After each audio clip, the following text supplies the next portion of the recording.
하나님의 말씀은 열왕기하 14장 1절부터 22절까지의 말씀입니다. 열왕기하 14장 1절부터 22절까지의 말씀입니다. 열왕기하 14장 1절부터 22절까지의 말씀을 제가 읽겠습니다. 이스라엘 왕 여호아스의 아들 요아스 제2년에 유다의 왕 요아스의 아들 아마샤가 왕이 되니 그가 왕이 된 때에 나이 25세라. 예루살렘에서 29년간 다스리니라. 그의 어머니의 이름은 여호앗단이요 예루살렘 사람이더라. 아마샤가 여호와 보시기에 정직히 행하였으나 그의 조상 다윗과는 같지 아니하였으며 그의 아버지 요아스가 행한 대로 다 행하였어도 오직 산당들을 제거하지 아니하였으므로 백성이 여전히 산당에서 제사를 드리며 분향하였더라. 나라가 그의 손에 굳게 섬에 그의 부왕을 죽인 신복들을 죽였으나 왕을 죽인 자의 자녀들은 죽이지 아니하였으니 이는 모세의 율법책에 기록된 대로 함이라. 곧 여호와께서 명령하여 이르시기를 자녀로 말미암아 아버지를 죽이지 말 것이요 아버지로 말미암아 자녀를 죽이지 말 것이라. 오직 사람마다 자기의 죄로 말미암아 죽을 것이니라 하셨더라.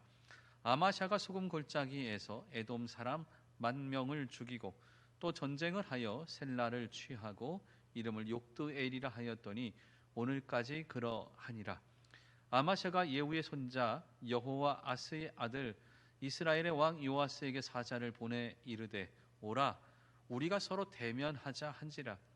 이스라엘 왕 요아스가 유다의 왕 아마샤에게 사람을 보내 이르되 레바논 가시나무가 레바논 백향목에게 전가를 보내어 이르기를 내 딸을 내 아들에게 주어 아내로 삼게 하라 하였더니 레바논 들짐승이 지나가다가 그 가시나무를 짓밟았느니라.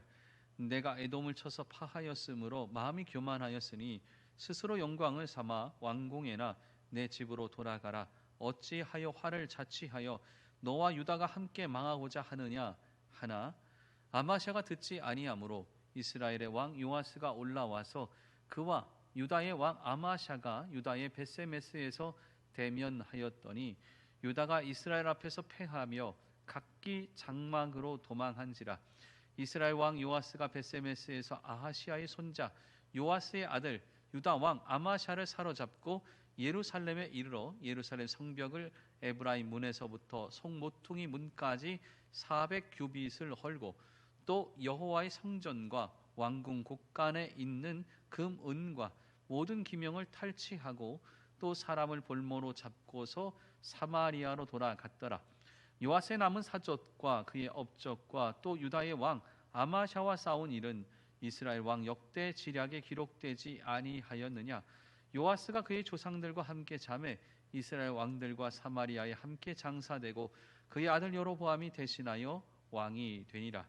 이스라엘의 왕 여호아스의 아들 요아스가 죽은 후에도 유다의 왕 요아스의 아들 아마샤가 15년간을 생존하였더라. 아마샤의 남은 행적은 유다 왕 역대 지략에 기록되지 아니하였느냐. 예루살렘에서 무리가 그를 반역한 고로 그가 라기스로 도망하였더니 반역한 무리가 사람을 라기스로 따라 보내 그를 거기서 죽이게 하고 그 시체를 말에 실어다가 예루살렘에서 그의 조상들과 함께 다윗성에 장사하니라. 유다 온 백성이 아사랴를 그의 아버지 아마샤를 대신하여 왕으로 삼으니 그때에 그의 나이가 16세라. 아마샤가 그의 조상들과 함께 잔 후에 아사랴가 엘랏을 건축하여 유다에 복귀시켰더라. 아멘. 우리가 흔히 하는 말이 있죠. 순간의 선택이 평생을 좌우한다. 예전에 전자회사의 광고에 나오던 내용입니다. 순간의 선택이 평생을 좌우한다. 참 좋은 광고 문구입니다. 어떠한 순간, 어떠한 한 번의 선택으로 인해서 그 선택의 영향력이 너무나도 오래가기 때문에 이런 말을 합니다. 그래서 심사숙고해서 어떤 것을 선택하고 그 선택의 영향력 아래 우리는 놓여져 있다. 이게 맞는 말입니다. 물건을 살 때도 그렇고 또한 세계 정세를 바라보며 어떻게 행동할 것도 그렇습니다. 또한 미래를 보는 것도 똑같죠. 미래를 정확하게 보고 그 정확한 분석을 가지고 그리고 결단하고 그 결단이 참 많은 것들에 영향력을 주게 됩니다. 기독교 안에 있는 모든 세계가 그렇지 않습니까? 또한 교회도 그렇지 않습니까? 어떠한 하나의 선택을 통해서 많은 뒤에 영향력을 미치게 된다는 것을 우리는 경험으로도 또한 역사로도 알고 있습니다. 그래서 잘 선택하고 잘 판단하고 잘 결단하고 행동해야 되는 거죠. 유다의 왕들에도 똑같은 일들이 일어납니다. 어떠한 선택이 많은 영향력을 미칩니다. 그래서 그것이 그 뒤의 결과로 나타나죠. 근데 그런 상황이 종종 있습니다. 바로 무엇이냐면 처음에는 잘 선택하고 그래서 아주 좋은 영향력을 받다가 나중에 잘못된 선택을 해서 그것이 말년을 아주 못되고 아주 안 좋게 결과가 나타나는 거죠. 신기하죠? 처음에 잘 선택해서 끝까지 가면 좋겠는데 중간 이후에 마지막에 너무 못된 그리고 좋지 않은 선택으로 인해서 좋지 않은 결과를 얻게 됩니다. 대표적인 사람이 요아스입니다.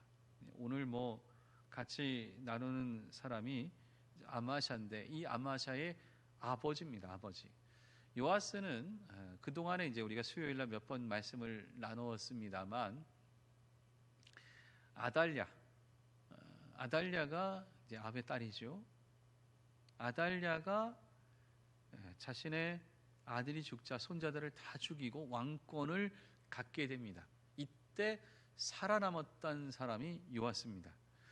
요아스가 여호야단 대제사장이죠. 자신에게 고모부인데 여호야단이 제사장으로 살아 있을 동안에는 정말 잘합니다. 그런데 어떻게 됩니까? 나중에 여호야단이 사라지자 교만해져서는 자기 마음대로 행동하다가 결국에 하나님을 잃어버리게 되고 우상을 숭배하게 되고 나중에 신하의 손에 죽게 됩니다. 오죽하면 신하의 손에 죽게 됩니까? 신하의 손에 죽게 되고 나서 결국엔 어떻게 됩니까? 나중에 그 아들 아마샤가 다시 왕으로 등극합니다. 처음에 좋았는데 정말 잘 됐었는데 우상 숭배하고 그릇된 길로 가다 보니 나중에 아주 안 좋은 것으로 결론이 나는 거죠. 그리고 나서 아들에게 물려줍니다. 어쩔 수 없는 거죠. 왜냐 왕이 죽었으니까. 그 죽인 신하가 그의 아들을 왕으로 세우게 됩니다. 참 역사에 참 안타까운 일입니다. 이 아마샤도 처음에는 신앙의 길로 잘 걸어갑니다. 그러니까 처음 판단이 좋았던 거죠. 그래서 좋은 결과를 갖게 됩니다. 그런데 나중에 또 잘못된 판단으로 나중에 안타깝게 되는 거죠. 더 신기한 건 뭐냐? 이 아마샤, 오늘 우리가 이제 말씀 나누는 아마샤의 아들이 우시아인데 우시아이도 처음에 잘 가다가 나중에 또 잘못된 선택을 해서 아주 안타까운 일을 겪게 됩니다. 참 이 말씀을 준비하고 나누면서 깨닫게 되는 게 있죠. 여러분 신앙에도 안전벨트가 필요합니다. 뭔가 처음엔 잘 가다가 좋지요. 그런데 어느 순간인가 우리는 넘어질 수도 있고 잘못된 길에 들어설 수도 있고 갑자기 급정거를 하거나 사고가 날 수 있습니다. 이때 필요한 건 뭐냐? 신앙의 안전벨트, 신앙의 브레이크입니다. 멈출 수 있어야 됩니다. 안전벨트로 인해서 우리가 멈추어 설 수 있어야 됩니다. 그래야만 우리는 잘못된 길에서 멈추고 다시 돌아나와 새로운 길을 걸어갈 수 있습니다. 사고가 나도 우리가 멈추어서 우리의 몸을 보존하고 다시 이건 아니구나 하고 돌이켜서 갈 수 있도록 해야 되는 거죠. 참 안타까운 일이죠. 1절 말씀이 이렇습니다. 이스라엘의 왕 여호아스의 아들 요아스 제2년에 유다의 왕 요아스의 아들 아마샤가 왕이 되니 2절 말씀에 보면 그가 왕이 된 때에 나이 25세라 예루살렘에서 29년간 다스리니라. 그의 어머니 이름은 여호앗단이요 예루살렘 사람이더라. 이렇게 이제 왕이 되는 과정입니다. 근데 문제가 잘했던 것과 문제가 생기는 것이 이어집니다. 그게 3절과 4절입니다. 아마샤가 여호와 보시기에 정직히 행하였으나 그의 조상 다윗과는 같지 아니하였으며 그의 아버지 요아스가 행한 대로 다 행하였어도 오직 산당들을 제거하지 아니하였으므로 백성이 여전히 산당에서 제사를 드리며 분향하였더라. 처음에는 요아스의 길대로 처음에 했던 길대로 다 가는 거죠. 삶도 다 똑같아요. 근데 무엇이 문제입니까?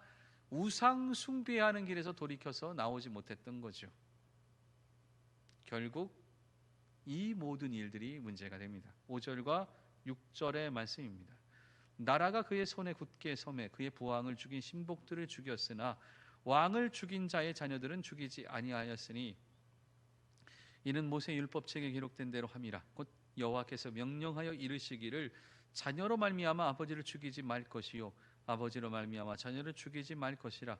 오직 사람마다 자기의 죄로 말미암아 죽을 것이니라 하셨더라.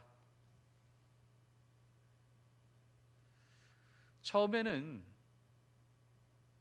자신의 아버지를 죽인 신하들과 함께 갑니다. 왜요? 힘이 없으니까요. 왜요? 개혁이라는 것이 무엇인지를 알았으니까요. 여러분, 어떤 것에 대한 개혁은 기존에 있었던 모든 것을 없애는 것이 아닙니다. 기존에 있었던 모든 것들이 잘못됐다라고 말하는 것도 아닙니다. 개혁은 잘못된 것을 없애고 그것을 대체하는 게 아닙니다. 미래가 어떻게 가야 될지를 알고 그 방향으로 맞춰가야 되는 것이 개혁입니다. 역사에 있었던 수많은 개혁이 왜 잘 되지 못했던가, 문제가 됐던 것만을 없애거나 또는 그 권력을 축소시키거나 그것을 대체하는 거려고만 했던 것이 문제입니다. 진짜 성공한 개혁은 어떤 개혁이냐? 미래가 이쪽으로 갈 것이다 라는 것을 보고 미래를 상을 놓고 그것을 가지고 어떻게 고쳐갈 것을 만들어 놓았던 거죠. 이게 성공한 개혁의 특징입니다. 잘못된 개혁은 다 과거를 봅니다. 과거에 이게 문제라고. 그래서 그것을 없애거나 다른 데로 다 대체합니다. 여러분, 시간 지나면 어떻게 됩니까? 대체한 것이 또 과도한 권력을 갖게 되거나 또는 없앴던 것이 그 기능이 사라지게 되니까 또 다른 문제가 발생되는 거죠. 진짜 개혁은 무엇이냐? 미래를 바라보고 이렇게 갈 것이다 라는 것을 제시하면서 갈 때 개혁이 잘 되는 거죠.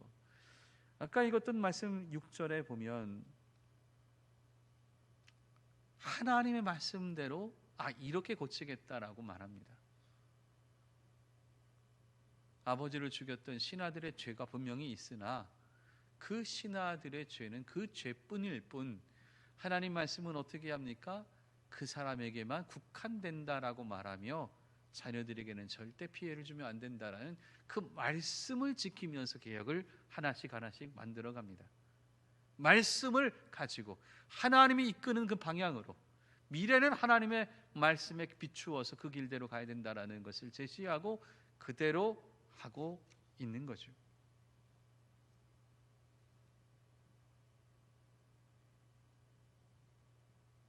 아마샤, 처음에 자신의 아버지를 죽인 신하들을 제거하지 못합니다. 힘이 없으니까요. 나중에 힘이 있은 다음에 그 신하들은 제거하되 하나님 말씀대로 합니다. 여러분, 이게 바로 참된 개혁입니다. 과거에 있었던 많은 요아스나 다른 사람들의 개혁이 처음에 좋았습니다. 근데 문제는 뭐냐? 과거를 본 거죠. 과거에 잘못된 것을 없앱니다. 그리고 그 빈 공간은 무엇으로 채웁니까? 자기 세력으로 채웁니다. 이게 잘못된 개혁의 특징인 거죠. 아마샤는 성경대로 하나님 말씀대로 이런 세상을 만들어 가야 된다고 생각하며 개혁을 하게 됩니다. 정말 하나님께서 이끄시는 그런 모습을 만들어 가려고 한 거죠. 여기에 또 다른 문제가 발생되면서 또 다른 하나님의 축복으로 바뀌는 것도 또한 보게 됩니다. 그게 7절의 일어나게 되죠. 아마샤가 소금 골짜기에서 에돔 사람 10,000명을 죽이고 또 전쟁을 하여 셀라를 취하고 그 이름을 욕드엘이라 하였더니 오늘까지 그러하니라. 소금 골짜기는 이제 사해입니다. 사해 쪽에 있는 골짜기입니다. 그 옆에 있는 나라가 에돔인데 10,000명을 죽이고 전쟁을 해서 셀라를 취해 하나의 도시를 갖게 되는 거죠. 중요한 전쟁을 했을 때 아주 중요한 도시. 그래서 그곳을 욕드엘 이렇게 말합니다. 여기는 이제 이렇게 너무 간단한데요. 여러분 이게 어떻게 된 것이냐면 유다가 사해바다 건너편에 있는 에돔과 전쟁을 하게 됩니다. 그러니까 전쟁 남쪽에 있는 나라가 유다고 북쪽에 북이스라엘이니까요. 유다 사해바다 건너편 쪽에 에돔이 항상 이스라엘을 공격했습니다. 그러니까 사해바다를 뺑 둘러서 쳐들어오거나 또는 사해바다 위로 쳐들어오거나 때로는 아주 물이 적을 때에 가장 낮은 쪽에 있는 사해바다를 건너서 쳐들어오거나 이제 이렇게 쳐들어왔는데 이 항상 공격했던 에돔을 이제 전쟁을 해서 이기게 됩니다. 이때 유다가 30만 명의 대군을 모집합니다. 근데 이게 부족했던 겁니다. 그래서 어떻게 하느냐? 이스라엘에서 10만 명의 용병들을 돈을 주고 모집을 해서 싸우게 됩니다. 충분히 이제 이길 만큼의 능력이 된 거죠. 이때 선지자가 나타나서는 뭐라고 말하냐면 하지 마라. 당신이 정말 하나님 말씀대로 이끌고자 한다면 그 사람 10만 명 없어도 된다. 돌려보내라 얘기합니다. 여러분 어떻게 하시겠습니까? 이 10만 명의 사람들을 위해서 100달란트 돈을 주고 빌려왔습니다. 그냥 끝났습니다. 벌써. 용병이면 맨 앞에서 전쟁을 하게 합니다. 그 자기 나라가 군대가 죽지 않아도 됩니다. 돈도 지불했고 군사력도 당당하게 많고 이들이 죽어도 이들이 먼저 죽으니까요. 자기 백성 안 죽어도 됩니다. 근데 하나님의 사람이 와서는 돌려보내라. 열왕기하에는 딱 한 절로만 되어 있지만 굉장히 내용이 깁니다. 이때 아마샤가 받아들입니다. 진짜 받아들여요. 우리 같았으면은 돈 들어갔지요. 돈 들어갔는데 만약에 돌려보낸다 그러면 사람들이 그 짓 할 것 같았으면 왜 돈 들이면서 보냈냐고. 그 돈 너무 아깝다고. 또 하나 하나님의 선지자가 이렇게 얘기했다면 그럼 미리 좀 기도하고 하지 왜 그렇게 했냐고 당연히 말 나오지 않겠습니까? 그런데도 불구하고 이 모든 이야기를 들을 것을 알매도 불구하고 아마샤는 이 하나님의 선지자의 말씀을 따라갑니다. 왜냐? 앞으로 가야 될 길이 하나님이 인도하는 길이다라는 것을 알기에 그 방향으로 가야 된다라고 생각했기에 개혁은 그쪽으로 가야 된다고 분명히 알기에 전쟁을 합니다. 이 10만 명의 군대가 돌아가다가 오히려 이스라엘 몇 군데의 마을을 건드립니다. 그래서 이스라엘 백성들도 피해를 입습니다. 유다 백성들이 피해를 입는 거죠. 그리고 나서 어떻게 합니까? 전쟁을 합니다. 이깁니다. 그 마을의 이름을 점령한 도시를 셀라를 욕드엘 이렇게 말합니다. 욕드엘의 뜻은 뭐냐? 하나님이 정복하셨다. 하나님이 정복하셨다.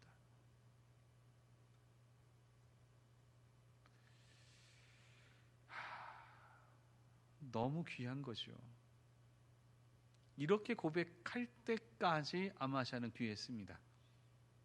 이제 뭐가 문제냐?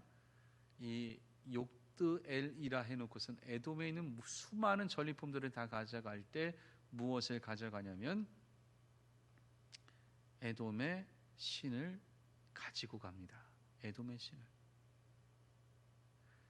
다시 선지자가 나타나서는 아니 하나님이 전쟁을 정복했다라고 말하는 사람이 왜 에돔의 신을 가지고 갑니까? 얘기하는 거죠.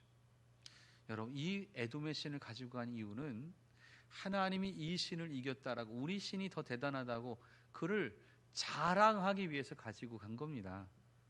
실제로는 이 에돔의 신에 대해서 뭔가 대단하다라는 게 아니라 이 에돔의 신을 우리가 이겼다 자랑하기 위해서 가지고 가서 이거를 전시하기 위해서 해놓았던 거죠.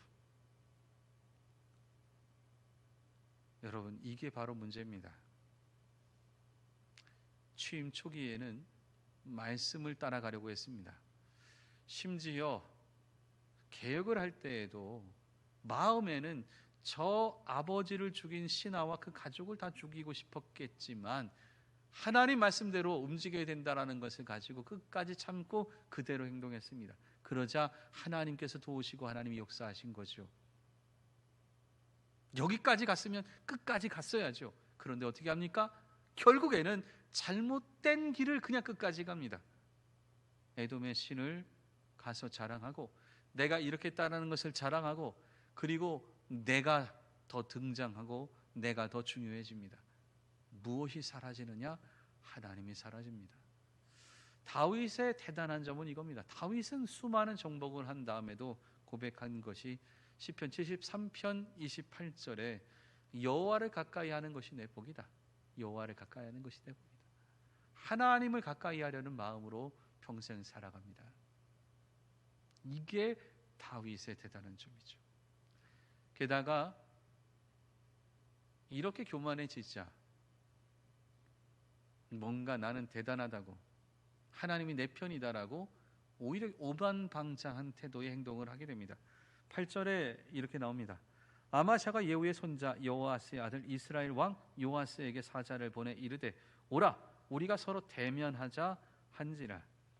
북이스라엘에 있는 요아스 왕에게 사자를 보냅니다. 여기는 대면하자 말하는데 요세푸스의 기록, 역사학자입니다. 기록에 보면은 니네가 우리를 섬겨라, 공신관계를 요구를 합니다. 여러분 이건 제정신이 아닌 거죠. 왜냐? 유다가 분명히 에돔을 이긴 것은 맞는데 이스라엘과 북유다와의 관계는 경제력이나 군사력의 비교는 최소 5배 이상, 보통은 10배 차이가 난다고 말합니다. 10배. 그러니까 아무리 그 격차가 줄어도 5배 이상이었습니다. 그러니까 5배 이상이나 더 대단한 것인데 이스라엘과 잘 지내자라는 게 아니라 니네가 공신관계로 우리를 섬겨라. 그래서 니의 딸을 보내라. 말도 안 되는 얘기인 거죠. 그러니까 북이스라엘 보고 기가 막혀서 야 레바논의 가시가 레바논의 백향목에 어떻게 해보겠다는 거냐? 야 길 지나가다가 다른 것들이 그 가시나무 밟아버린다. 말도 안 된다 얘기를 하죠. 결국 어떻게 됩니까? 두 나라 사이에 전쟁이 일어나게 됩니다. 12절과 13절 말씀에 보면 이렇습니다. 12절, 13절, 14절 유다가 이스라엘 앞에서 패하여 각기 장막으로 도망한지라. 이스라엘 왕 요아스가 베세메스에서 아하시아의 손자 요아스의 아들 유다 왕 아마샤를 사로잡고 예루살렘에 이르러 예루살렘 성벽을 에브라임 문에서부터 성 모퉁이 문까지 400규빗을 헐고 또 여호와의 성전과 왕궁 곳간에 있는 그 은과 모든 기명을 탈취하고 또 사람을 볼모로 잡고서 사마리아로 돌아갔더라. 전쟁에 집니다. 심지어 예루살렘 성문 벽을 400규빗을 무너뜨려 버립니다. 그리고 나서 그 아래는 모든 좋은 것들을 다 가지고 가는 거죠. 그리고는 유다 왕을 풀어줍니다. 성벽이 다 무너진, 이걸 다시 세우려면 얼마나 많은 시간이 걸리겠습니까? 그 돈도 얼마나 많이 들겠습니까? 요아스 왕을 그냥 놔둔 거죠. 왜? 백성들이 이 사람을 괴롭히게 하려고. 나중에 신하가 쫓아가서 이 아마샤 왕을 죽입니다. 아버지처럼 또 죽습니다. 역사가 반복되는 거죠. 정말 안타깝죠. 여러분 신앙을 갖고 있는 사람은 세계를 더 정확하게 분석하고 바라봐야 됩니다. 하나님께서 내게 좋은 축복을 줄 때에는 세상을 정확하게 바라보고 분석하고 이렇구나. 그럼 우리는 무엇을 할까? 그러면서 준비하며 나아가는 것이 바로 중요한 겁니다. 간혹 엉뚱한 목사님들이 내가 하나님의 말씀을 들었다고 그래서 세상의 모든 지탄받는 행동들을 할 때가 있습니다. 말도 안 되는 거죠. 하나님께서 주신 축복은 하나님이 주시는 은혜를 누리며 더 정확하게 바라보고 분석해서 참된 하나님의 길을 걸어갈 수 있도록 하는 것이 바로 하나님의 사람의 모습인 거죠. 순간의 선택이 평생을 좌우하듯 우리는 올바른 선택으로 하나님의 일을 잘 감당할 수 있는 사람이 되어야 됩니다. 아마샤 왕을 통하여 우리는 또 다른 모습을 발견하게 됩니다. 정말 제대로 선택하고 살아갔다면 하나님의 은혜를 누리게 되고, 그렇다면 또 제대로 된 선택의 모습들이 필요합니다. 끝까지 하나님의 길을 가져갈 수 있는 자로, 끝까지 좋은 선택을 하는 자로 살아갈 때 하나님이 우리를 통하여 역사하십니다. 우리나 또한 우리 교회는 참되고 좋은 선택들로 이어져서 정말 하나님의 은혜로 가득 채워나갈 수 있는 그런 우리들의 모습 될 수 있기를 바랍니다. 기도하겠습니다. 사랑의 하나님, 감사합니다. 주께서 주시는 귀한 은혜로 또 오늘을 살아갑니다. 붙잡아 주시옵소서. 주의 은혜로 함께하여 주시옵소서. 주의 은혜와 은총으로 나아갈 수 있게 도와주옵소서. 주께서 주시는 귀한 능력을 붙들고 살게 도와주옵소서. 내가 어느 때나 참된 하나님의 선택을 가지고 나가게 도와주시며, 미래를 바라보며 말씀을 바라보며 오늘을 만들어가는 우리들의 모습 되게 도와주옵소서. 특별히 우리들 또한 우리 교회가 하나님의 은혜의 말씀을 따라 선택하며 좋은 선택으로 이어져 나가며 더욱더 주의 말씀에 겸손히 순종하며 나가는 우리들의 모습 되게 하여 주시옵소서. 이제는 우리 주 예수 그리스도의 은혜와 하나님 아버지의 그 크신 사랑하심과 성령의 교통하심이 머리 숙인 하나님의 귀한 백성들 머리 위에, 그들의 가정과 산업 위에, 이 나라 위에, 교회 위에 영원히 함께하옵시기를 간절히 축원하옵나이다. 아멘.